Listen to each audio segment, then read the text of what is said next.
Okay, muli, good day sa lahat. Muli, nandito tayo para magbigay ng komento at pananaw sa mga nangyayari. Siyempre, sa ngayon, ang trending na issue ay tungkol doon sa nangyari sa West Philippine Sea.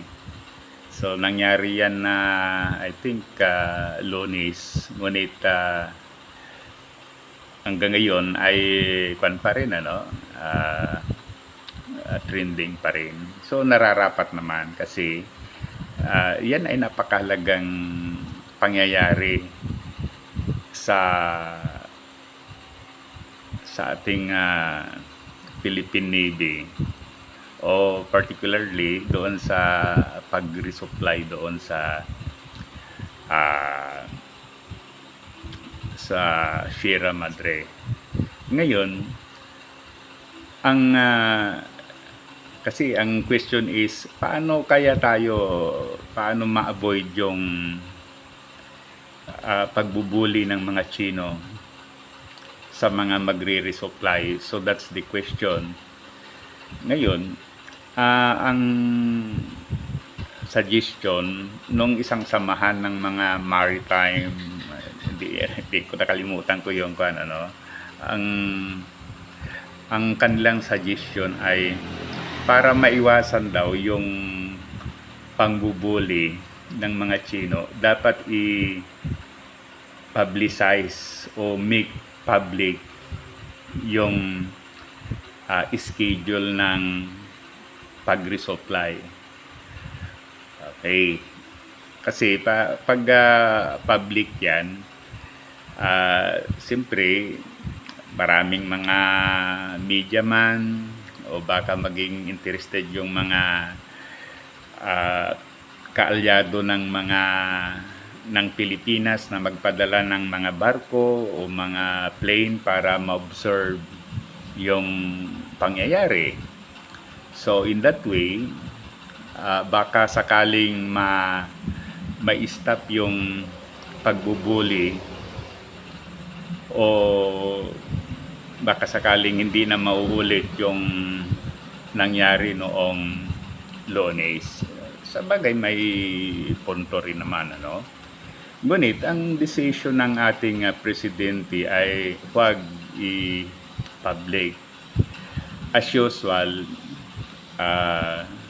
gagawing secret operation ng armed forces. Siguro, with what happened, baka magkakaroon ng bagong strategy, bagong course of action para ma-resupply yung mga naka-poste dyan sa Sierra Madre. Kasi nga, kung alimbawa nga, walang resupply, wala silang kakainin, wala silang basic necessities para sila ay mabuhay. So, yon, mawawalaan ng tao yung Sierra Madre.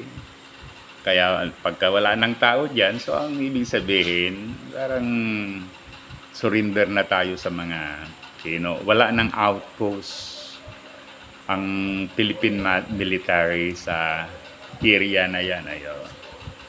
So in other words, when that happen, ang lugar na yan ay napupunta na sa mga Chino.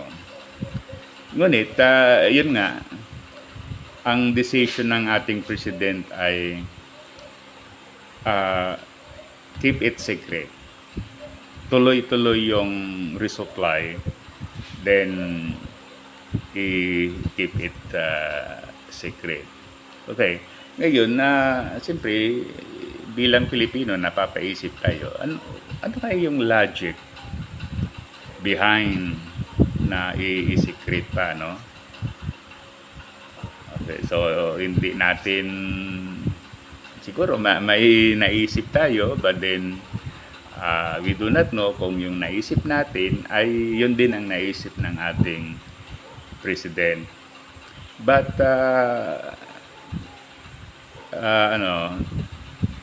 parang iniisip natin na parang halimbawa, i-publicize natin to make it public. So, para bang nag-give up na tayo from the pressure sa pressure ng Chinese government. So, para ding surrender na tayo sa kanila, hands up. Okay. Kaya, well, hopefully, it will work. Okay. So, sabi nga nila, I remember that saying, na ang isang idea o the usefulness of an idea depends on how it works. Kung it works, well and good. If it will not work, so be it. Palitan na naman. Okay, so I believe naman sa wisdom ng ating president. So bilang Pilipino, sinusuportahan natin yan. So muli, thank you. Sana i-like at saka subscribe sa ating YouTube channel. Mabuhay tayong mga Pilipino.